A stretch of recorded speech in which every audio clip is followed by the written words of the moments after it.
علی رسولہ الکریم اما بعد فاعوذ باللہ من الشیطان الرجیم بسم اللہ الرحمن الرحیم رب اشرح لی صدری ویسر لی امری واحلل عقدۃ من لسانی یفقہوا قولی مثل الذین ينفقون اموالهم فی سبیل اللہ کمثل حبة أنبتت سبع سنابل في كل سنبلة 100 حبة والله يضاعف لمن يشاء والله واسع عليم۔ ان لوگوں کی مثال جو اپنے مال اللہ کے راستے میں خرچ کرتے ہیں ایک دانے کی مثال کی طرح ہے جس نے 7 خوشے اگائے، ہر خوشے میں 100 دانے ہیں، اور اللہ جس کے لیے چاہتا ہے بڑھا دیتا ہے، اور اللہ وسعت والا سب کچھ جاننے والا ہے۔ اس آیت میں فی سبیل اللہ مال خرچ کرنے کی ترغیب دی جا رہی ہے۔ مال انسان کی مرغوبات میں سے ہے۔ اللہ تعالیٰ نے انسان کے اندر مال کی محبت رکھی ہے تاکہ وہ اس محبوب چیز کو اللہ کے راستے میں خرچ کر کے آخرت میں اعلیٰ درجات حاصل کر سکے، اللہ عز و جل کا قرب حاصل کر سکے۔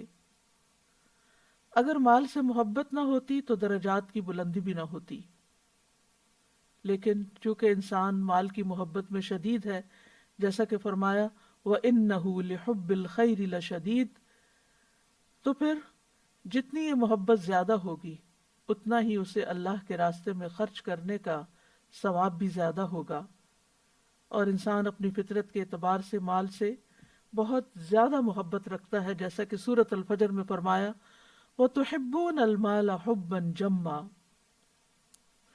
مال انسان کی زندگی کی ضروریات پوری کرنے کے لیے بھی بہت ضروری ہے۔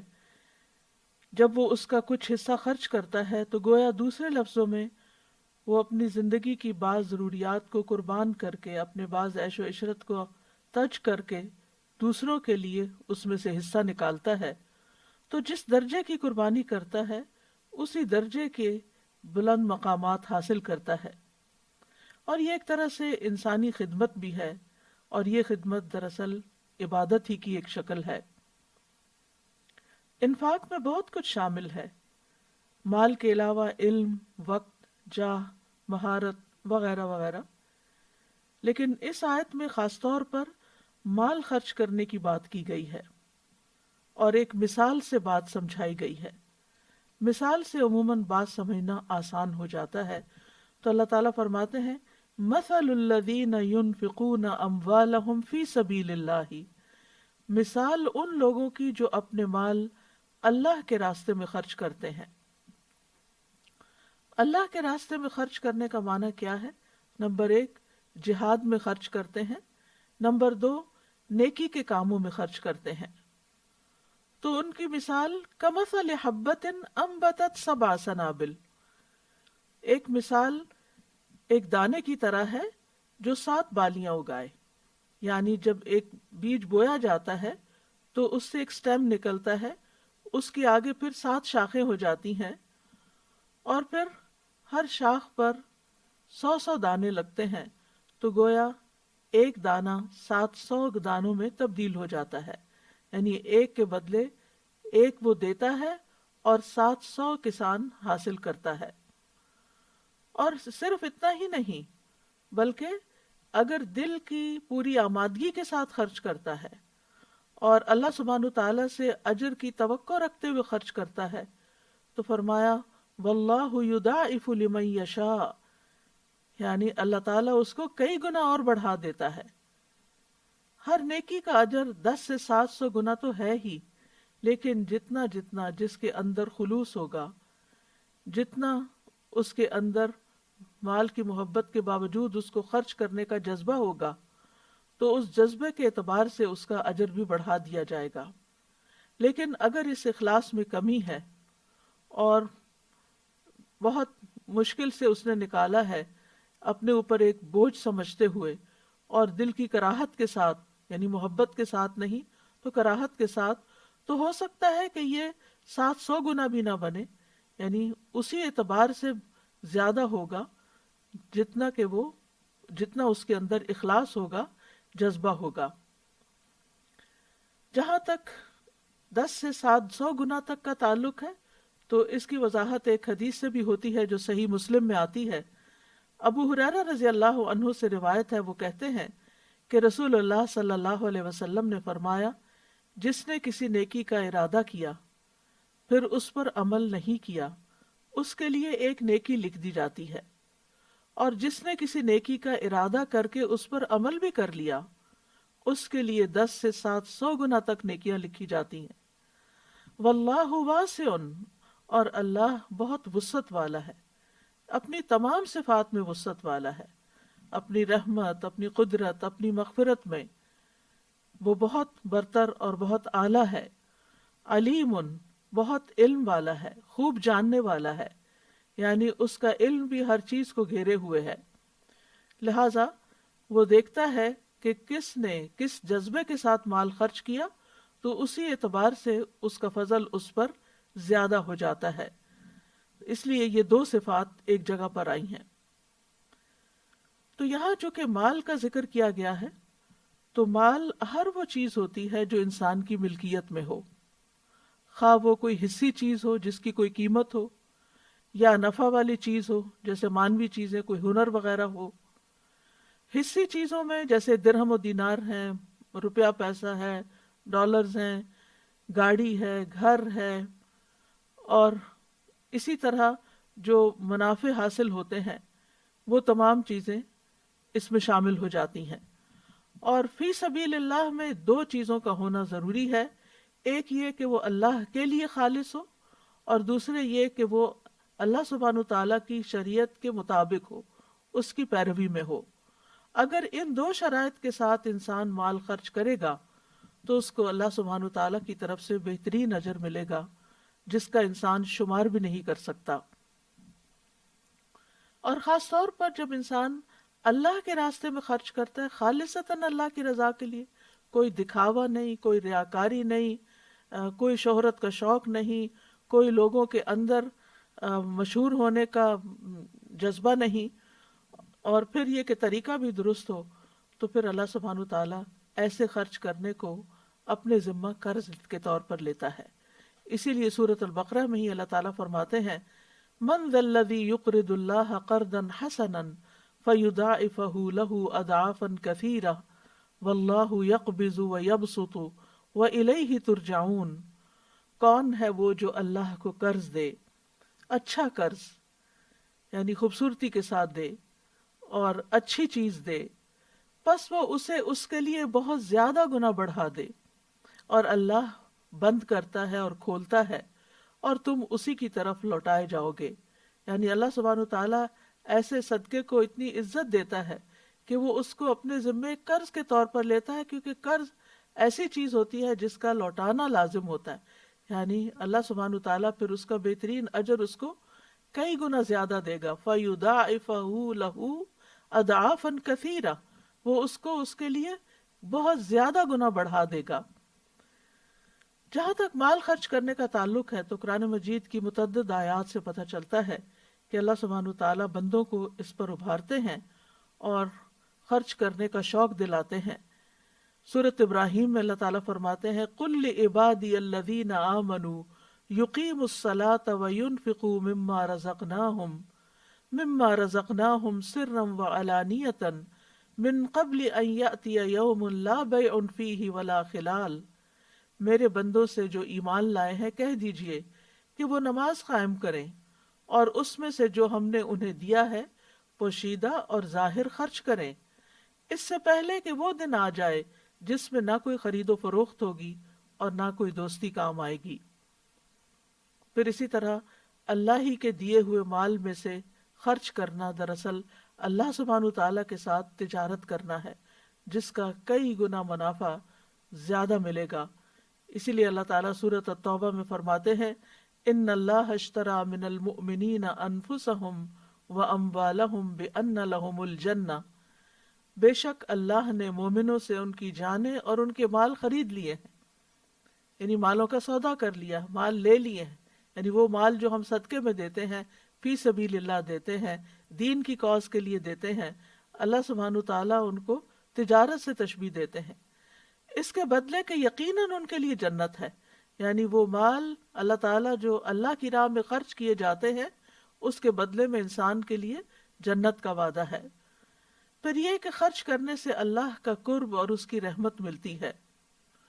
سورۃ التوبہ میں ہی فرمایا وَمِنَ الْأَعْرَابِ مَن يُؤْمِنُ بِاللَّهِ وَالْيَوْمِ الْآخِرِ وَيَتَّخِذُ مَا يُنْفِقُ قُرُبَاتٍ عِندَ اللَّهِ وَصَلَوَاتِ الرَّسُولِ أَلَا إِنَّهَا قُرْبَةٌ لَهُمْ سَيُدْخِلُهُمُ اللَّهُ فِي رَحْمَتِهِ إِنَّ اللَّهَ غَفُورٌ رَحِيمٌ.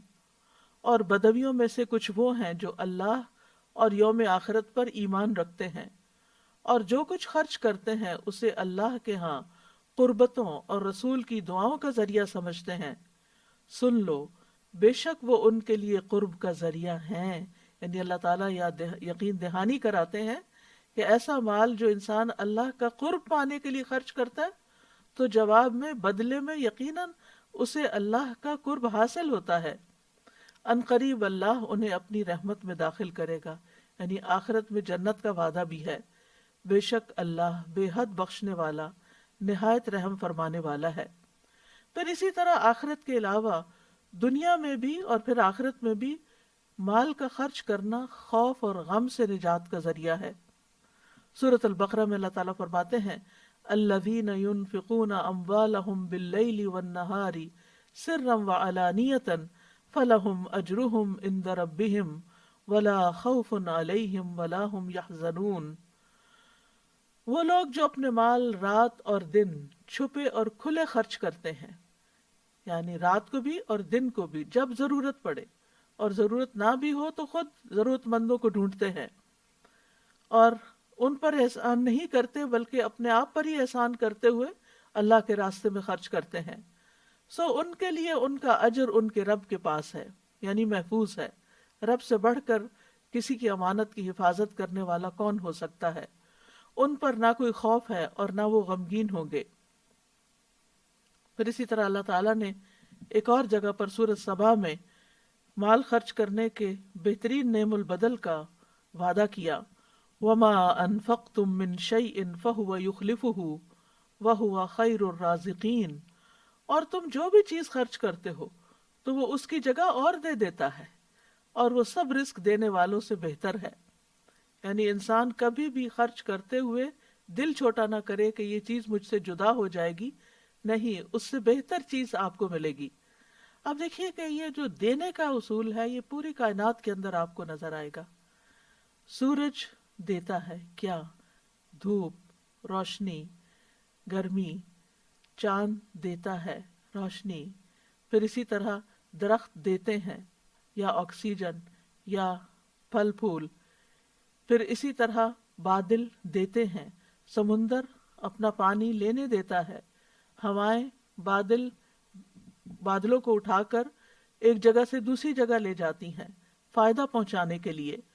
تو یہ جو دینے کا اصول ہے یہ ساری کائنات کے اندر ہے، اور جو بھی دیتا ہے وہ اس سے بہتر پاتا ہے.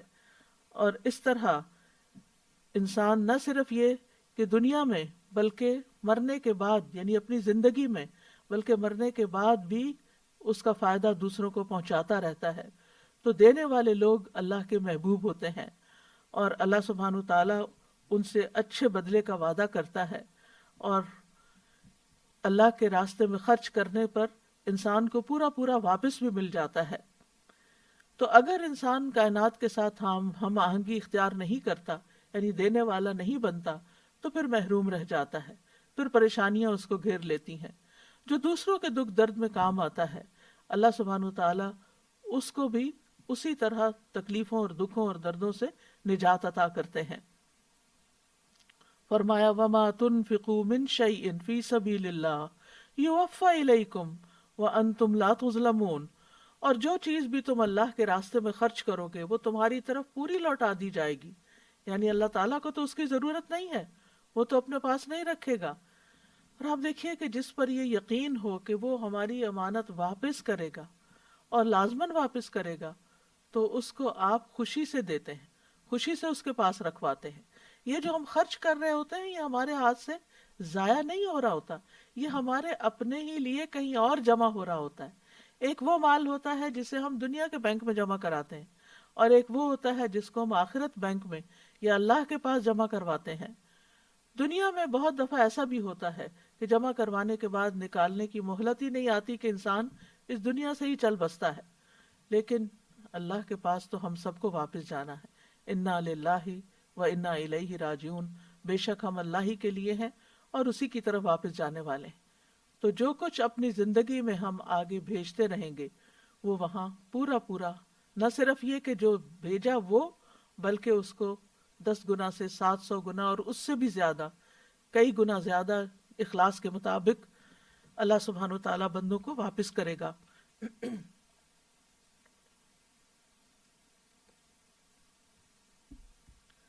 اور اس کے ساتھ ساتھ نہ صرف یہ کہ اجر ملے گا، بلکہ اس کے علاوہ عذاب علیم سے نجات بھی ملے گی۔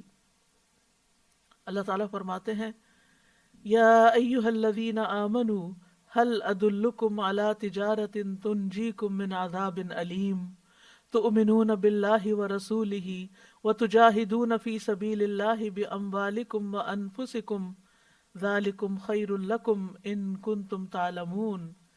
اے لوگو جو ایمان لائے ہو، کیا میں تمہاری ایسی تجارت کی طرف رہنمائی نہ کروں جو تمہیں دردناک عذاب سے بچا لے؟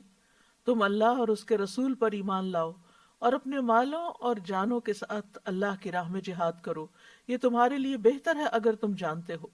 تو یہاں بھی مال خرچ کرنے کی بات ہے، جس کا صلہ نتیجہ کیا بتایا گیا کہ تمہیں عذاب علیم سے نجات ملے گی۔ مال کا خرچ کرنا گناہوں کی معافی کا ذریعہ بھی ہے۔ فرمایا ان تقرض اللہ قرضا حسنا یضاعفہ لکم ویغفر لکم واللہ شکور حلیم۔ اگر تم اللہ کو قرض دو گے، اچھا قرض، تو وہ اسے تمہارے لیے کئی گنا زیادہ کر دے گا اور تمہیں بخش دے گا، اور اللہ بڑا قدردان، بے حد بردبار ہے۔ پھر اسی طرح ایک اور جگہ پر فرمایا فالذین آمنوا منکم وانفقوا لہم اجر کبیر، کہ جو لوگ تم میں سے ایمان لائے اور انہوں نے خرچ کیا، ان کے لیے اجر کبیر ہے، یعنی بہت بڑا خرچ ہے، بہت بڑا اجر ہے۔ پھر اسی طرح یہ خرچ کرنا جنت میں داخلے کا ذریعہ ہے۔ فرمایا وسارعوا الی مغفرۃ من ربکم وجنۃ عرضها السماوات والارض اعدت للمتقین الذین ينفقون فی السراء والضراء والکاظمین الغیظ والعافین عن الناس واللہ یحب المحسنین۔ اور ایک دوسرے سے بڑھ کر دوڑو اور اپنے رب کی جانب سے بخشش کی طرف اور اس جنت کی طرف جس کی چوڑائی آسمانوں اور زمین کے برابر ہے، ڈرنے والوں کے لیے تیار کی گئی ہے۔ کون ہے وہ؟ جو خوشی اور تکلیف میں خرچ کرتے ہیں، یعنی صرف اچھے دنوں میں خرچ نہیں کرتے، تنگ دست بھی ہو تو بھی وہ اللہ کے راستے میں خرچ کرتے ہیں، اور غصے کو پی جانے والے ہیں، اور لوگوں سے درگزر کرنے والے ہیں، اور اللہ نیکی کرنے والوں سے محبت رکھتا ہے۔ اس کے برعکس جو لوگ اللہ کے راستے میں خرچ نہ کریں، قرآن مجید میں ان کی مذمت بھی کی گئی ہے۔ فرمایا ہا انتم ہؤلاء تدعون لتنفقوا فی سبیل اللہ فمنکم من یبخل ومن یبخل فانما یبخل عن نفسہ واللہ الغنی وانتم الفقراء وَإِن تَتَوَلَّوْا يَسْتَبْدِلْ قَوْمًا غَيْرَكُمْ ثُمَّ لَا يَكُونُوا أَمْثَالَكُمْ۔ سنو، تم وہ لوگ ہو کہ تم بلائے جاتے ہو تاکہ اللہ کی راہ میں خرچ کرو، تو تم میں سے کچھ وہ ہیں جو بخل کرتے ہیں، اور جو بخل کرتا ہے وہ در حقیقت اپنے آپ ہی سے بخل کرتا ہے، اور اللہ بے پرواہ ہے اور تم ہی محتاج ہو۔ اور اگر تم پھر جاؤ گے تو وہ تمہاری جگہ تمہارے سوا اور لوگوں کو لے آئے گا، پھر وہ تمہاری طرح نہیں ہوں گے۔ تو اس لیے یاد رکھنا چاہیے کہ جو کچھ ہم اللہ کے راستے میں خرچ کریں گے وہ ہمارے اپنے ہی فائدے کے لیے ہوگا۔ قرآن مجید کے علاوہ متعدد احادیث میں بھی خرچ کرنے کی فضیلت بتائی گئی ہے۔ ابو سعید خدری سے روایت ہے کہ ایک آدمی نبی صلی اللہ علیہ وسلم کے پاس آیا اور کہا کہ لوگوں میں سے افضل کون ہے؟ تو آپ نے فرمایا لوگوں میں سب سے افضل یا بہتر آدمی وہ ہے جو اللہ کے راستے میں اپنی مال اور اپنی جان کے ساتھ جہاد کرتا ہو، یعنی اللہ کی کاز میں اپنی جان بھی دے اور اپنا مال بھی دے، یعنی کسی بھی چیز کو بچا کر نہ رکھے، کیونکہ بہترین بدلہ ان چیزوں کا اس سے بہتر سودا کیا ہو سکتا ہے کہ انسان اپنا وقت، اپنی صلاحیتیں، اپنی جان، اپنا مال، اپنا سب کچھ اس کو دے جس نے ہمیں دیا ہے. یعنی یہ ہم سب کچھ ہمارا ذاتی نہیں ہے، بلکہ ہم یہ جو بھی دیتے ہیں نہ اللہ پر احسان کرتے اور نہ بندوں پر، کیونکہ اللہ سبحانہ و تعالیٰ نے ہمیں دیا ہے، اس نے دیا ہے اور کسی کے ذریعے ہمیں دیا ہے اور اس دنیا میں ہی دیا ہے. تو پھر اگر ہم کسی پر خرچ کرتے ہیں یا اللہ کی رضا کے لیے خرچ کرتے ہیں تو دراصل اپنا ہی بھلا کرتے ہیں. پھر اسی طرح اللہ تعالیٰ خرچ کرنے والوں پر کس طرح خرچ کرتے ہیں، اس کی وضاحت ایک حدیث سے یوں ہوتی ہے کہ رسول اللہ صلی اللہ علیہ وسلم نے فرمایا، بے شک اللہ نے مجھ سے فرمایا خرچ کرو، تم پر خرچ کیا جائے گا. اور رسول اللہ صلی اللہ علیہ وسلم نے فرمایا، اللہ کا دایاں ہاتھ بھرا ہوا ہے اور رات دن کی فیاضی سے اس میں کمی واقع نہیں ہوتی. یعنی وہ دیتا رہتا ہے، دیتا رہتا ہے. کیا تم دیکھتے نہیں کہ اس نے آسمان و زمین کے پیدا کرنے سے کتنی فیاضی کی ہے، لیکن اس کے دائیں ہاتھ میں کوئی کمی واقع نہیں ہوئی. پھر جو لوگ خرچ کرتے ہیں ان کے لیے فرشتے دعائیں بھی کرتے ہیں. رسول اللہ صلی اللہ علیہ وسلم نے فرمایا، ہر دن جس میں بندے صبح کرتے ہیں 2 فرشتے اترتے ہیں. ان میں سے ایک کہتا ہے، اے اللہ خرچ کرنے والے کو اس کا متبادل عطا فرما، اور دوسرا کہتا ہے، اے اللہ روک کر رکھنے والے کے مال کو ضائع کر دے. یعنی جب انسان روک لیتا ہے تو مال بڑھتا نہیں ہے. بظاہر ہمارے فگرز شاید کچھ بڑھ جائیں لیکن مال کی برکت نہیں ہوتی، اس مال کے اندر وہ بڑھوتری نہیں آتی. اللہ کے ہاں جو اس کا ایک کے بدلے 700 گنا ملنا ہے وہ اس کے اندر نہیں لکھا جاتا. لہذا خیر ہے اس میں کہ انسان خرچ کرتا رہے اور خرچ نہ کرنے میں شر ہے. ابو امامہ کہتے ہیں کہ رسول اللہ صلی اللہ علیہ وسلم نے فرمایا، اے ابن آدم بے شک ضرورت سے زیادہ مال خرچ کر دینا تمہارے لیے بہتر ہے. اگر تم اس کو روک لو گے تو تمہارے لیے برا ہوگا، اور گزر بسر جتنا مال رکھنے پر تمہیں کوئی ملامت نہیں. اور دینے کی ابتدا اپنے اہل و عیال سے کرو، اور اوپر والا ہاتھ نیچے والے ہاتھ سے بہتر ہوتا ہے. اور جتنا زیادہ مال ہو اتنا ہی انسان کو اللہ کے راستے میں زیادہ خرچ کرنا چاہیے. رسول اللہ صلی اللہ علیہ وسلم نے فرمایا، جو لوگ دنیا میں زیادہ مالدار ہیں قیامت کے دن وہی خسارے میں ہوں گے، سوائے اس کے جسے اللہ نے مال دیا ہو اور وہ اسے اپنے دائیں بائیں، اپنے آگے اور پیچھے خرچ کرے اور اسے بھلائی کے کاموں میں لگائے. اور خرچ کرتے ہوئے مفلسی سے نہیں ڈرنا چاہیے. بلال بن رباح کہتے ہیں کہ رسول اللہ صلی اللہ علیہ وسلم نے فرمایا، اے بلال خرچ کیا کرو اور عرش والے کی جانب سے مفلسی سے نہ ڈرا کرو. یعنی سارے خزانوں کا مالک تو اللہ ہے، لہٰذا اگر تم دو گے تو وہ تمہیں اور دیتا جائے گا. اور جب تک انسان دیتا رہتا ہے انسان کے پاس نعمتیں باقی رہتی ہیں، اور جب انسان دوسروں کو دینا بند کر دیتا ہے تو اللہ سبحانہ تعالیٰ اس سے وہ نعمتیں کسی اور کی طرف منتقل کر دیتا ہے. عبداللہ بن عمر فرماتے ہیں کہ رسول اللہ صلی اللہ علیہ وسلم نے فرمایا، اللہ تعالیٰ کے پاس لوگوں کے لیے نعمتیں ہیں، وہ انہیں ان کے پاس اس وقت تک باقی اور ثابت رکھتا ہے جب تک کہ وہ مسلمانوں کی حاجات پوری کرنے میں لگے رہتے ہیں اور ان سے تنگ نہیں ہوتے، اور جب وہ ان سے تنگ ہو جاتے ہیں تو وہ انہیں دوسرے لوگوں کی طرف منتقل کر دیتا ہے. یعنی بعض اوقات کوئی شخص بار بار ہم سے مانگے تو ہم اریٹیٹ ہونے لگتے ہیں اور ہم تنگ ہونے لگتے ہیں کہ اس نے تو روز کا کام بنا لیا ہے، اور مختلف طریقوں سے بعض اوقات ڈانٹ ڈپٹ بھی کر لیتے ہیں یا احسان جتا دیتے ہیں یا اس کو کوئی نصیحتیں کرنا شروع کر دیتے ہیں. تو ایسے میں پھر انسان کو خیر منانی چاہیے کہ وہ جو اس کے پاس ہے وہ اس کے لیے کتنا فائدہ مند ہوگا. کیونکہ مال خرچ کرنے سے نہ صرف یہ کہ انسان کو مزید مال ملتا ہے یا مزید نعمتیں ملتی ہیں، بلکہ انسان سے بہت سے شر بھی ٹلتے ہیں. مثلا بیماریوں سے حفاظت ملتی ہے. رسول اللہ صلی اللہ علیہ وسلم نے فرمایا، اپنے مریضوں کا علاج صدقے کے ذریعے کیا کرو. ابن شقیق کہتے ہیں کہ میں نے عبداللہ بن مبارک کو اس وقت کہتے ہوئے سنا جب ان کے پاس ایک آدمی آیا اور اس نے ان سے اپنے گھٹنے میں نکلنے والے ایک زخم کے بارے میں پوچھا کہ اس زخم کو 7 سال ہو چکے ہیں اور بہت سے علاج بھی کروائے ہیں، طبیبوں سے بھی پوچھا ہے لیکن اسے کوئی فائدہ نہیں ہوا. تو عبداللہ بن مبارک نے کہا، جاؤ ایسی جگہ جا کر کنواں کھدواؤ جہاں پانی کی ضرورت ہو. مجھے امید ہے کہ جب وہاں سے چشمہ پھوٹے گا تو تمہارا یہ خون رسنا بند ہو جائے گا۔ جب اس شخص نے ایسا کیا تو وہ صحت یاب ہو گیا۔ اسی طرح بہت سی مشکلات سے نجات ملتی ہے۔ حارث اشعری کہتے ہیں کہ اللہ کے نبی صلی اللہ علیہ وسلم نے فرمایا، بے شک اللہ عز و جل نے یحییٰ بن زکریہ علیہ السلام کو 5 باتوں کے متعلق حکم دیا کہ ان پر خود بھی عمل کریں اور بنی اسرائیل کو بھی ان پر عمل کرنے کے لیے کہیں۔ ان میں سے ایک یہ ہے کہ میں تمہیں صدقہ کرنے کا حکم دیتا ہوں، کیونکہ اس کی مثال جسے دشمن نے قید کر کے اس کے ہاتھ گردن سے باندھ دیے ہوں اور پھر اسے قتل کرنے کے لیے لے چلیں، اور وہ ان سے کہیں کہ کیا تم میری جان کا فدیہ وصول کرنے کے لیے تیار ہو؟ پھر وہ تھوڑے اور زیادہ کے ذریعے جس طرح بھی بن پڑے اپنی جان کا فدیہ پیش کرنے لگے، یہاں تک کہ اپنے آپ کو چھڑا لے۔ یعنی انسان بڑی سے بڑی مشکل میں گھر جائے، اس کی جان کو بھی خطرہ لاحق ہو جائے، تو صدقے سے ان بیماریوں اور ان مصیبتوں کا بھی علاج کیا جا سکتا ہے۔ پھر قیامت کے دن باعث ذخیرہ ہوگا اور ایک کے بدلے میں 700 گنا اجر ملے گا۔ نبی صلی اللہ علیہ وسلم نے فرمایا، جس نے اللہ کی راہ میں کوئی چیز خرچ کی اس کے لیے 700 گنا لکھا جاتا ہے۔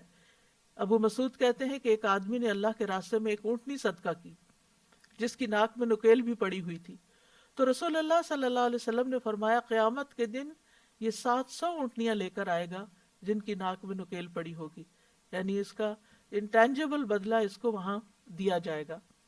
پھر اسی طرح یہ ہے کہ گناہوں کی معافی ملتی ہے، گناہ دھل جاتے ہیں۔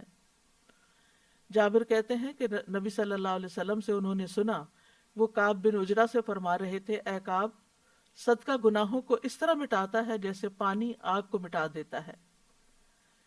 سفیان ثوری جب اپنے دروازے پر کسی سائل کو دیکھتے تو ان کا سینہ کھل جاتا، وہ خوش ہو جاتے اور وہ کہتے، اس آدمی کو مرحبا، ویلکم، جو میرے گناہ دھونے کے لیے آیا ہے، یعنی مجھ سے لینے کے لیے آیا ہے، خوش ہو کر اس کو دیتے۔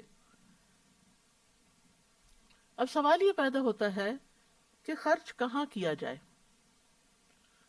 سب سے پہلے تو یہ کہ انسان ضرورت مند انسانوں پر خرچ کرے، اور خرچ کرنے کی ترتیب کچھ یوں ہے۔ آپ نے فرمایا کہ جب تم میں سے کوئی فقیر ہو جائے تو اسے چاہیے کہ اپنے نفس سے شروع کرے، پہلے اپنے اوپر خرچ کرے، پھر کچھ بچ جائے تو اپنے اہل و عیال پر خرچ کرے، اس میں سے بھی بچ جائے تو اپنے عزیز و اقارب پر خرچ کرے، اس میں سے بھی بچ جائے تو پھر ادھر ادھر خرچ کرے۔ قرآن مجید سے بھی یہ بات ہمیں کچھ یوں پتہ چلتی ہے، يَسْأَلُونَكَ مَاذَا يُنْفِقُونَ قُلْ مَا أَنفَقْتُم مِّن خَيْرٍ فَلِلْوَالِدَيْنِ وَالْأَقْرَبِينَ وَالْيَتَامَى وَالْمَسَاكِينِ وَابْنِ السَّبِيلِ وَمَا تَفْعَلُوا مِن خَيْرٍ فَإِنَّ اللَّهَ بِهِ عَلِيمٌ۔ وہ آپ سے پوچھتے ہیں کیا چیز خرچ کریں، کہہ دو تم خیر میں سے جو بھی خرچ کرو سو وہ ماں باپ اور زیادہ قرابت والوں اور یتیموں اور مسکینوں اور مسافر کے لیے ہے، اور تم نیکی میں سے جو کچھ بھی خرچ کرو گے تو بے شک اللہ اسے خوب جاننے والا ہے۔ ابو قلابہ نے کہا عیال سے شروع کیا، پھر ابو قلابہ نے کہا اس سے بڑھ کر کس آدمی کا اجر ہوگا جو اپنے چھوٹے بچوں پر ان کی عزت و آبرو بچانے کے لیے خرچ کرتا ہے، یا اللہ ان کو اس کے سبب سے نفع دیتا ہے اور ان کو بے پرواہ کر دیتا ہے۔ پھر اسی طرح یہ ہے کہ ایک اور جگہ پر بھی آتا ہے کہ اے لوگو، نبی صلی اللہ علیہ وسلم نے فرمایا، اللہ سے اس کے دیے ہوئے مال کے بدلے اپنے نفسوں کو خرید لو۔ اگر تم میں سے کوئی بخل کر کے اپنا مال لوگوں کو نہ دے تو وہ اپنے آپ سے شروع کرے، اپنی ضروریات پر خرچ کرے، خود پر صدقہ کرے، اللہ کے دیے ہوئے میں سے کھائے اور پہنے۔ پھر اسی طرح اپنے اہل و عیال پر خرچ کرنا بھی فی سبیل اللہ شمار ہوتا ہے۔ کعب بن عجرہ کہتے ہیں کہ نبی صلی اللہ علیہ وسلم کے پاس سے ایک شخص گزرا تو رسول اللہ صلی اللہ علیہ وسلم کے صحابہ نے اسے بہت قوی اور چست پایا۔ انہوں نے عرض کیا، اللہ کے رسول، اگر یہ شخص اللہ کے راستے میں ہوتا، یعنی جہاد کرتا تو بہتر تھا۔ تو آپ نے فرمایا، اگر یہ شخص اپنے چھوٹے بچوں کے لیے بھاگ دوڑ کرنے نکلا ہے تو یہ اللہ کے راستے میں ہے، اگر یہ اپنے بوڑھے بزرگ والدین کے لیے بھاگ دوڑ کرنے نکلا ہے تو یہ اللہ کے راستے میں ہے، اور اگر یہ اپنے نفس کے لیے بھاگ دوڑ کرنے نکلا ہے کہ اسے سوال سے بچائے تو یہ اللہ کے راستے میں ہے۔ اور اگر یہ دکھاوے اور باہم فخر کی خاطر بھاگ دوڑ کرنے نکلا ہے کہ زیادہ مال کماؤں اور پھر اس کے ذریعے لوگوں پر فخر جتاؤں، تو یہ شیطان کے راستے میں ہے۔ یعنی جب تک مال کمانے کی نیت درست ہے، جب تک اس کا یہ عمل عبادت ہے۔ اسی طرح اہل و عیال پر خرچ کرنا افضل خرچ کرنا ہے۔ رسول اللہ صلی اللہ علیہ وسلم نے فرمایا، افضل دینار جو آدمی خرچ کرتا ہے وہ ہے جو اپنے اہل و عیال پر خرچ کرتا ہے، اور وہ دینار جس کو اللہ کے راستے میں اپنے جانور پر خرچ کرتا ہے، اور وہ جو اپنے ساتھیوں پر اللہ کے راستے میں خرچ کرتا ہے۔ پھر اسی طرح ہم دیکھتے ہیں کہ بہنوں اور بیٹیوں پر خرچ کرنا بھی ثواب کا باعث ہے۔ نبی صلی اللہ علیہ وسلم نے فرمایا، جو شخص اپنی 2 بیٹیوں یا 2 بہنوں یا قریبی رشتہ دار عورتوں پر ثواب کی نیت سے اس وقت تک خرچ کرتا رہے یہاں تک کہ اللہ عز و جل ان دونوں کو اپنے فضل سے مالدار کر دے، یا وہ ان کی کفایت کرتا رہے، تو وہ دونوں اس کے لیے جہنم کی آگ سے رکاوٹ بن جائیں گی۔ یعنی اگر رشتہ داروں کو آپ دیتے ہیں، بہن بھائیوں پہ خرچ کرتے ہیں، تو پھر عام طور پر لوگ باہر دینے کو پسند کرتے ہیں، لیکن بہن بھائی اگر ضرورت مند ہو تو ان پر خرچ نہیں کرنا چاہتے کہ کہیں یہ ہمارے برابر کے نہ ہو جائیں یا پھر ہم سے آگے نہ بڑھ جائیں۔ ایک خاموش مقابلہ رہتا ہے ایسے رشتوں میں۔ تو اس کے لیے یہ ہے کہ اگر بہن بھائی ضرورت مند ہے تو پہلے ان کا حق ہے کہ ان پر خرچ کیا جائے۔ پھر اسی طرح رشتہ داروں پہ خرچ کرنے کے بارے میں آپ نے فرمایا کہ جو شخص صلہ رحمی کے لیے جتنا عطیہ دیتا ہے، اللہ اس کے مال میں اتنا ہی اضافہ کرتا ہے۔ یعنی جو شخص چاہے کہ اس کے رزق میں برکت ہو اور اس کی عمر میں برکت ہو، تو اسے چاہیے کہ وہ اپنے رشتہ داروں کے ساتھ صلہ رحمی کرے، جیسے کہ ایک اور حدیث میں آتا ہے۔ آپ نے یہ بھی فرمایا کہ بے شک سب سے افضل صدقہ وہ ہے جو اپنے اس رشتہ دار پر کیا جائے جو پوشیدہ دشمنی رکھنے کی بنا پر تم سے اعراض کرے، یعنی جو تم سے بات بھی نہ کرنا چاہے، تمہارا کوئی حق بھی نہ دے، تو اس پہ خرچ کرنا زیادہ افضل ہے۔ اسی طرح مسکین، یتیم اور مسافر کو پھر کھانا کھلانا، پانی پلانا، یہ بھی بہترین صدقات میں شامل ہے۔ پھر پودے لگانا، اپنے مال سے پودے خرید کر لگانا جو ہے صدقہ جاریہ کے کاموں میں سے ہے۔ پھر کسی کی ضرورت پوری کرنا، کسی کا قرض ادا کر دینا، حج اور عمرہ میں خرچ کرنا، خود اپنے لیے یا دوسروں کے لیے، یعنی اگر کوئی حج پہ جا رہا ہو یا عمرے پہ جا رہا ہو اور خاص طور پر اگر کوئی ضرورت مند ہو تو اس پہ خرچ کرنا۔ پھر مسجد بنوانا، جس نے اللہ کے لیے کبوتر کے گھونسلے کے برابر یا اس سے بھی چھوٹی مسجد بنائی، اللہ اس کے لیے جنت میں گھر بنائے گا۔ اب سوال یہ پیدا ہوتا ہے کہ اتنی چھوٹی مسجد تو ہوتی نہیں، لیکن مسجد میں اگر اتنی سی جگہ، چھوٹے گھونسلے جتنی جگہ بھی اس نے اپنے مال سے کچھ اس میں حصہ ڈالا، اس کو بنانے میں ایک بلب بھی لگوا دیا، لائٹ کا انتظام کر دیا، پانی کا ایک گلاس ہی وہاں رکھ دیا تاکہ نمازی اس میں سے فائدہ اٹھائیں۔ پھر اسی طرح مسجد میں مصحف رکھنا، یہ بھی صدقہ جاریہ کے کاموں میں سے ہے۔ رسول اللہ صلی اللہ علیہ وسلم نے فرمایا، 7 چیزوں کا ثواب بندے کی موت کے بعد بھی جاری رہتا ہے جب وہ قبر میں ہوتا ہے: جس نے علم سکھایا، نہر بنوائی، کنواں کھدوایا، درخت لگوایا، مسجد بنوائی، کسی کو قرآن کے مصحف کا وارث بنا دیا، یا اولاد چھوڑی جو اس کے مرنے کے بعد اس کے لیے استغفار کرتی ہے۔ تو یہ صدقہ ان میں سے ہے جو مرنے کے بعد بھی جس کا فائدہ جاری رہتا ہے۔ اسی طرح طالب علموں پہ خرچ کرنا۔ فتاوی حامدیہ میں ابن عابدین ذکر کرتے ہیں کہ جب طالب علم علم کے حصول کے لیے نکلے تو مسلمانوں پر لازم ہے کہ وہ اسے خرچہ دیں تاکہ علم زیادہ سے زیادہ پھیلے، یہاں تک کہ اگر وہ دینے سے انکار کریں تو ان کو اس طرح مجبور کیا جائے گا جیسے زکوٰۃ کا قرض ادا کرنے والوں کو وہ قرض ادا کرنے پہ مجبور کیا جاتا ہے جب وہ زکوٰۃ ادا کرنے سے انکار کریں۔ یعنی جس طرح زکوٰۃ دینا لازم ہے، ایسے ہی طالب علموں پہ خرچ کرنا بھی لازم ہے۔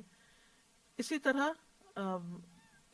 مالکی مذہب میں ایک فتویٰ ہے کہ مسلمانوں کو طالب علموں کو ہر سال 100 دینار کے مقدار کے برابر خرچہ دینا چاہیے، یعنی اتنے فنڈ ریزنگ ہونی چاہیے کہ جس سے جو لوگ پڑھ رہے ہیں، خواہ دنیاوی فائدہ مند علم پڑھ رہے ہیں یا دین پڑھ رہے ہیں، دنیاوی تعلیم والوں پر تو پھر بھی ماں باپ خرچ کر دیتے ہیں یا رشتہ دار کے یہ کل کو کچھ کمانے کے قابل ہو جائیں گے تو یہ پھر دوسروں کو دینے کے قابل ہوں گے.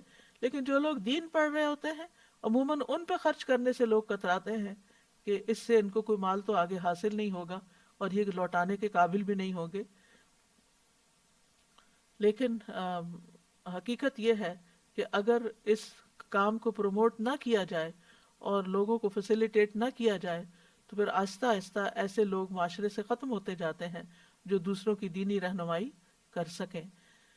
پھر اسی طرح ابن عابدین رد المختار میں کہتے ہیں کہ بیت المال کے مصارف میں سے ایک مصرف علماء کا اور طالب علم کا خرچ دینا ہے، وہ علماء اور طالب علم جو شرعی علم کے لیے وقف ہو چکے ہیں. اور طالب علم پر خرچ کرنے کا فائدہ کیا ہے؟ انس بن مالک کہتے ہیں نبی صلی اللہ علیہ وسلم کے زمانے میں 2 بھائی تھے جن میں سے ایک تو نبی صلی اللہ علیہ وسلم کی خدمت میں آیا کرتا تھا اور دوسرا بھائی کماتا تھا. چنانچہ کمانے والے بھائی نے اپنے دوسرے بھائی کے بارے میں جو نبی صلی اللہ علیہ وسلم سے علم حاصل کرتا تھا یہ شکایت کی کہ یہ کچھ کام نہیں کرتا. تو آپ نے فرمایا شاید کہ تم اس کی وجہ سے ہی رزق دیے جاتے ہو، یعنی تمہاری کوشش میں تمہاری کمائی میں اس کے اوپر خرچ کرنے کی وجہ سے ہی تم برکت ہو. یعنی بعض اوقات انسان دوسروں پہ خرچ کرتا رہتا ہے اور شیطان وسوسہ ڈالتا ہے کہ تمہارا مال ختم ہو رہا ہے، کم ہو رہا ہے، لیکن ہو سکتا ہے کہ اللہ نے تمہیں دینے کا جو وسیلہ بنایا ہوا ہے وہ انہی مسکینوں اور ضرورت مندوں کی وجہ سے بنا رکھا ہو. سلف صالحین جو تھے وہ علم والوں پر خوشی سے خرچ کیا کرتے تھے. لیث بن سعد ہر سال امام مالک بن انس کو 100 دینار بھیجتے تھے. ابن لہیعہ جو حدیث کے ائمہ میں سے ایک امام تھے، جب ان کی کتابیں جل گئی تو لیث نے ان کی طرف 1000 دینار بھیجے. پھر اسی طرح انسان کو خرچ کرتے ہوئے یہ خیال رکھنا چاہیے کہ خالص اللہ کی رضا کے لیے خرچ ہو، کیونکہ صرف وہ چیز قبول ہوتی ہے جو صرف اللہ سبحانہ وتعالیٰ کے لیے کی جاتی ہے. تو عمومی طور پر یہ جو دینے کی بات ہے اس میں یہ ہے کہ خدمت دین کے کاموں میں خرچ کرنا چاہیے. اسی طرح مصالح عامہ کے جس میں پبلک کو سہولت ہو جن چیزوں پر ان کی اس کے لیے مسجد بنانا تو ہم دین کا کام سمجھتے ہی ہیں، لیکن پہلے زمانے میں مسافروں کے لیے رات ٹھہرنے کی جگہ نہیں ہوا کرتی تھی، تو مسافر خانے بنوانا، پل تعمیر کروانا، سڑکیں بنوانا، پھر اسی طرح ہسپتال بنوانا، اور خصوصاً ایسے علاقوں میں ڈسپنسریز اور ہاسپٹل بنوانا جہاں لوگوں کی صحت کی ضروریات پوری نہ ہوتی ہوں. پھر اسی طرح مدارس بنانا، یتیم خانے بنوانا، بیواؤں کے لیے مکانات کی تعمیر کرنا، قبرستان کے لیے زمین وقف کرنا. ریسنٹلی جو کرونا وائرس کی وجہ سے اسپین میں لاشوں کو یا جلایا جا رہا ہے یا پھر یہ کہ ان کو وہاں دفن کرنے کے لیے، اور وہ بھی چند سال کے لیے دفن کرنے کے لیے، اگر 5 سال کے لیے کوئی کرائے پر لیتا ہے یا 10 سال کے لیے جگہ لیتا ہے، یعنی مستقل ہمیشہ کے لیے نہیں ملتی، تو اس پر بتایا گیا کہ کسی نے مجھے بتایا کہ 12 سے 15 لاکھ خرچ ہوتے ہیں. تو اب آپ اندازہ کیجئے کہ جہاں مسلمانوں نے اپنے لیے زمین لے کر قبرستان نہیں بنائے، وہاں اس وقت جبکہ کثرت سے لوگوں کی ڈیتھس ہو رہی ہیں تو دفنانا ایک الگ مسئلہ بن گیا ہے. فلائٹس نہیں جا رہی آ رہی، جس کی وجہ سے وہ پہلے تو باڈیز پاکستان بھیج دیا کرتے تھے کیونکہ بھیجنا سستا تھا بنسبت اس کے کہ وہ لوکلی دفنایا جائے. تو ایسی جگہوں پر جہاں قبرستان کے لیے زمین نہ ہو مسلمانوں کے، وہاں مل جل کر پیسے اکٹھے کر کے زمین کا بندوبست کرنا، کیونکہ اگر اس میں مردے دفنا دیے جائیں پھر ہر کچھ عرصے کے بعد ان کی ہڈیاں ایک طرف کر کے نئی لاشیں وہاں دفن کی جا سکتی ہیں. جیسے آپ دیکھتے ہیں بقیع قبرستان میں، مقبرۃ البقیع میں، کہ وہاں پر مستقل طور پر جب سے نبی صلی اللہ علیہ وسلم کے زمانے سے لوگ دفن کیے جا رہے ہیں. پھر اسی طرح بیمار جانوروں کے علاج پر یا ان کے لیے جگہ بنانا، مغسلہ جیسے مردوں کو نہلانے کی جگہ، پھر اسی طرح درخت لگانے پر لنگر کھولے جا سکتے ہیں، فوڈ بینکس بنائے جا سکتے ہیں، راستے بنائے جا سکتے ہیں جہاں پر لوگوں کو آنے جانے میں تکلیف ہو، لوگوں کی کے لیے ٹرانسپورٹ کا انتظام، یعنی ضرورت مند لوگوں کی ٹرانسپورٹ کا انتظام کیا جا سکتا ہے، پانی کا انتظام کیا جا سکتا ہے. یعنی ایک تو کنواں کھدوانا ہے، اس کے علاوہ بھی جیسے کولر وغیرہ رکھوا دینا مختلف پبلک پلیسز پر. کیونکہ جب انسان مال خرچ کرتا ہے تو دے کر خود اپنا ہی فائدہ کرتا ہے، اپنے لیے بہت سے فائدے حاصل کرتا ہے. نہیں دیتا تو وہ ایک چیز ہے، مال دیتا ہے، لیکن اس کو کیا کیا ملتا ہے؟ سب سے پہلی بات تو یہ کہ شرح صدر ہوتا ہے، دل کھل جاتا ہے، راحت قلب نصیب ہوتی ہے، رزق میں اضافہ ہوتا ہے، جن کو دیتا ہے ان کے ساتھ تعلقات اچھے ہو جاتے ہیں، فقر کا علاج ہے. کسی نے اپنا واقعہ مجھ سے شیئر کیا تھا کہ ان کے بھائی کے اوپر اچانک اس کا کاروبار ختم ہو گیا اور بہت تھوڑا اس کے پاس باقی رہا، تو اس نے وہ اللہ کے راستے میں دے دیا، اور اس کے بعد جو اس کے اوپر اللہ سبحانہ وتعالیٰ کی رحمتوں کی بارش ہوئی. کیونکہ بعض اوقات تنگ حالات میں انسان سوچتا ہے کہ میرا کیا بنے گا، یہ تو میں اب اپنے لیے رکھ لوں، لیکن اس میں بھی کیونکہ پیچھے ہم پڑھ چکے ہیں آیت کے تنگی میں اور خوشحالی میں دونوں میں ہی خرچ کرتے ہیں، بالسراء والضراء. پھر اسی طرح یہ ہے کہ بخل کا علاج ہے، تکبر کا علاج ہے صدقہ کرنا، کیونکہ عام طور پر جب انسان کے پاس مال زیادہ ہو جاتا ہے وہ تو دوسروں پر فخر جتانے لگتا ہے. بری موت سے بچانے کا ذریعہ ہے، تعلقات میں باہمی محبت کی نشو نما ہوتی ہے، روٹھے ہوئے رشتوں کو منانے کا ذریعہ ہے، بلا اور مصیبتوں کا علاج بھی ہے اور ان کو آنے سے بھی روکتا ہے، بیماریوں کا علاج ہے، تزکیہ نفس ہوتا ہے، اللہ تعالیٰ کا قرب حاصل ہوتا ہے، اللہ تعالیٰ کی محبت نصیب ہوتی ہے، اللہ تعالیٰ کی طرف سے رحمت آتی ہے. ان رحمت اللہ قریب من المحسنین، اللہ کی رحمت محسنین کے قریب ہے. پھر اسی طرح قبر میں صدقہ بندے کی حفاظت کرتا ہے، عذاب کو آنے سے روکتا ہے. حشر کے میدان میں قیامت کے دن انسان کو قیامت کے ہول سے نجات ملے گی. لہذا انسان کو ہر دم سوچنا چاہیے کہ میں کسی کے فائدے کے لیے نہیں، دراصل اپنے ہی فائدے کے لیے دے رہا ہوں، اور اتنے سارے فائدے حاصل ہوں گے. تزکیہ نفس ہوگا، انسان کے اندر کے وسوسے اور دل کی گھٹن اور تنگی کا علاج ہوگا. اور پھر یہ بھی یاد رکھیے کہ جب انسان اللہ کی رضا کے لیے خرچ کرتا ہے اور اللہ سے اجر کی امید رکھتے ہوئے خرچ کرتا ہے، ریاکاری اور دکھاوے سے بچتا ہے، چھپ چھپ کے خرچ کرتا ہے، حلال کمائی میں سے خرچ کرتا ہے، طیب مال اللہ کے راستے میں خرچ کرتا ہے، اسراف سے بچتے ہوئے خرچ کرتا ہے، خرچ کرنے کے بعد احسان نہیں جتاتا اور اپنی پسندیدہ چیزوں میں سے خرچ کرتا ہے، تو پھر ایسی صورت میں اللہ سبحانہ تعالیٰ اس کے اجر کو کئی گنا بڑھا دیتے ہیں. اور حقیقت یہ ہے کہ انسان کو اپنی زندگی میں ہی اپنے ہاتھ سے دینا چاہیے، کیونکہ جب موت آئے گی تو وہ کیا کہے گا کہ کاش مجھے تھوڑی مہلت اور مل جاتی تو میں صدقہ کرتا اور میں بھی نیک لوگوں میں شامل ہو جاتا. یعنی موت کے وقت انسان کو سب سے زیادہ جو چیز فائدہ مند نظر آئے گی وہ صدقہ کرنا ہے، اور ہمیں گن گن کر رکھنے کی بجائے اللہ کے راستے میں دینا چاہیے. اور یہ بھی یاد رکھیے کہ بعض زمان اور مکان کے اعتبار سے بھی صدقے کا اجر و ثواب بڑھ جاتا ہے. مثلا مکہ اور مدینہ میں خرچ کرنا، حرم کے اندر خرچ کرنا، فقراء مساکین وغیرہ کو دینا، سفر کے دوران اپنے ساتھیوں پر خرچ کرنا، دیگر مسافروں پر خرچ کرنا، پھر اسی طرح بیماری کے وقت خرچ کرنا کہ جب انسان کو اس بات کی ضرورت ہو کہ اپنے علاج کے لیے بھی پیسہ چاہیے، اپنے علاج کے لیے بھی ضروریات بڑھ جاتی ہیں. عام روزمرہ زندگی میں تو انسان کو کھانے پینے کی ضروریات ہوتی ہیں، لیکن بیماری میں مزید خرچ بڑھ جاتے ہیں، تو اس وقت خرچ کرنا. پھر اسی طرح فی سبیل اللہ، اللہ کے راستے میں خرچ کرنا، رمضان کے مہینے میں خرچ کرنا، پھر رمضان کے مہینے میں خاص طور پر روزہ وغیرہ کھلوانا اور ضرورت مندوں کی ضرورت پوری کرنا. بعض لوگ تو اپنی زکوٰۃ بھی رمضان کے مہینے میں نکالتے ہیں، تو ضروری نہیں ہے وہ تو جب سال پورا ہو جائے تو فوراً نکال دیں، رمضان کا انتظار نہ کریں. لیکن اگر آپ کی تاریخیں وہی بنتی ہیں تو بہتر یہ ہے کہ پھر فوراً رمضان میں ہی زکوٰۃ نکال دی جائے، کیونکہ رمضان میں خرچ کرنا غیر رمضان سے افضل ہے.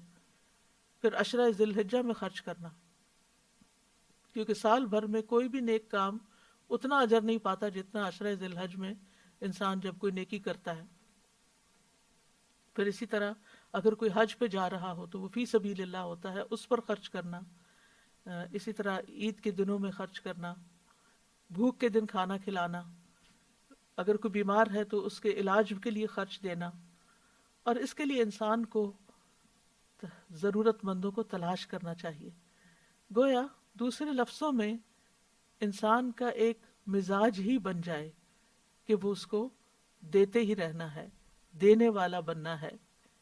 اور پھر جو شخص دیتا رہتا ہے اس کا صدقہ صرف اس کی زندگی میں ہی فائدہ نہیں دیتا، بلکہ اس کی موت کے بعد بھی جب تک وہ باقی رہتا ہے اس کا اثر، مثلا وہ درخت لگاتا ہے تو اس کی موت کے بعد بھی جب تک اس درخت سے لوگ فائدہ اٹھائیں گے، سائے پہ اس کے بیٹھیں گے، اس کے سائے کے نیچے بیٹھیں گے، اس کے پھل کھائیں گے، اس کے آکسیجن لیں گے اس سے، تو اس کے لیے وہ صدقہ جاریہ ہوگا. تو انسان کو بنیادی طور پر اس ساری بات کا جو مقصد ہے وہ یہ ہے کہ نفع دینے والا بننا چاہیے، فائدہ دینے والا بننا چاہیے. اور یہ نفع رسانی کا جذبہ جو ہے یہ اعلیٰ ترین جذبہ ہے. اور جس آدمی کے اندر یہ جذبہ ہو وہ صرف اتنا نہیں کہ وہ اپنی زندگی میں ہی کچھ کرتا ہے، بلکہ ایسے کام بھی کرتا ہے کہ جو اس کی موت کے بعد بھی انسانوں کو فائدہ دیتے رہتے ہیں. وہ لانگ ٹرم سوچتا ہے، اور وہ صرف اپنے لیے نہیں سوچتا، یہ صرف اپنے گھر والوں کے لیے نہیں، اس کا دائرہ وسیع ہوتا ہے. اور پھر یہ اسپرٹ پوری مسلم سوسائٹی کے اندر ہونی چاہیے. اور خاص طور پر اب رمضان کا مہینہ آ رہا ہے، اس میں جتنی مدیں میں نے بتائی ہیں ان میں سے ہر ایک میں تھوڑا تھوڑا خرچ کر سکے تو بہت ہی اچھا ہے موقع کی مناسبت سے. ورنہ یہ ہے کہ الذین ینفقون اموالہم فی سبیل اللہ، وہ لوگ جو اپنے مال اللہ کے راستے میں خرچ کرتے ہیں، یعنی دین کے کاموں میں، دین کے کاز میں. تو اس کے لیے جیسا کہ آپ جانتے ہیں کہ ان دنوں میں مساجد بھی بند ہیں، تو مساجد کی ڈونیشنز کم ہونے کی وجہ سے وہاں کے جو امام ہیں، وہاں کا جو عملہ ہے، وہاں کی جو مینٹیننس ہے، اس کو اس کے لیے اخراجات پورے کرنا مشکل ہو رہا ہے. پھر اسی طرح تعلیم، دینی مدارس ہیں، تو خصوصی طور پر ان دنوں میں ان کو بھی یاد رکھنے کی ضرورت ہے. اللہ سبحانہ وتعالیٰ خرچ کرنے والوں کو بے پناہ عطا کرے، اور جن کے دل تنگ ہیں اللہ ان کے دلوں کو کھول دے. وآخر دعوانا ان الحمد للہ رب العالمین. سبحانک اللہم و بحمدک، اشہد ان لا الہ الا انت، استغفرک و اتوب الیک. السلام علیکم ورحمۃ اللہ وبرکاتہ.